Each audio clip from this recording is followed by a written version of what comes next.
Conseil du coach. Pouvez-vous annuler ou modifier le contrat signé avec votre courtier immobilier? Théoriquement, oui. Dans les faits, il faudrait que le courtier avec qui vous avez signé soit d'accord. Mais quel serait l'avantage pour lui? Le contrat lui garantit une commission dès que vous vendez votre propriété, même lorsque vous n'êtes pas satisfait de son travail. Sauf exception, vous ne pourrez pas annuler votre contrat. Vous ne pourrez pas changer de courtier. Vous devrez payer la commission au courtier, même si vous faites la vente vous-même, sans son aide. Vous pourriez même devoir payer une commission si vous vendez votre maison après la fin du contrat. Avec Eureka.maison, vous êtes libre. Vous pouvez modifier ou retirer l'annonce de votre maison comme bon vous semble. Vous êtes même libre de changer d'idée et de signer un contrat avec un courtier immobilier. Payer une commission après la fin du contrat de courtage? Vos obligations envers un courtier immobilier ne se terminent pas avec la fin du contrat.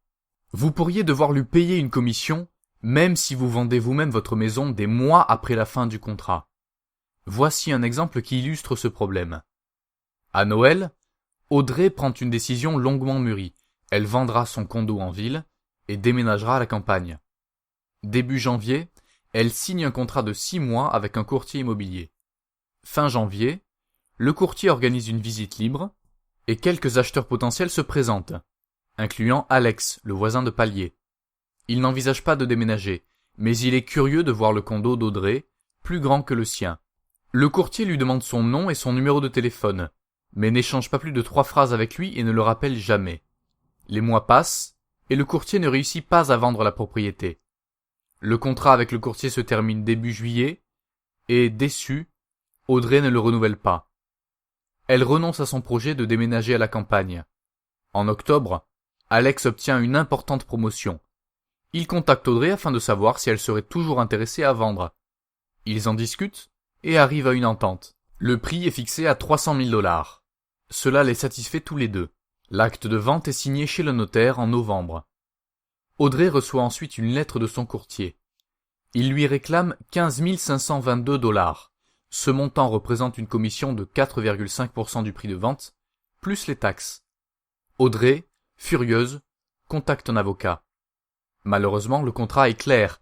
Même si le courtier n'a strictement rien fait pour convaincre le voisin lors de la visite libre, même s'il n'a aucunement aidé Audrey à conclure la vente avec son voisin, il peut lui réclamer une pleine commission. Pourquoi?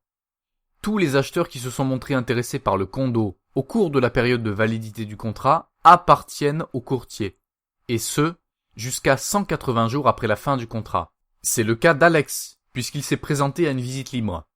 Cette clause est très bien expliquée dans le reportage de La Facture à Radio-Canada, le fin mot de l'histoire sur les commissions des courtiers immobiliers. Pour l'acheteur, dans cette histoire, Alex aurait pu être très désavantagé. Supposons que Audrey ait trouvé 2 personnes prêtes à acheter le condo à 300 000 $. Si elle le vend à Alex, elle devra payer 15 522 $ à son ancien courtier.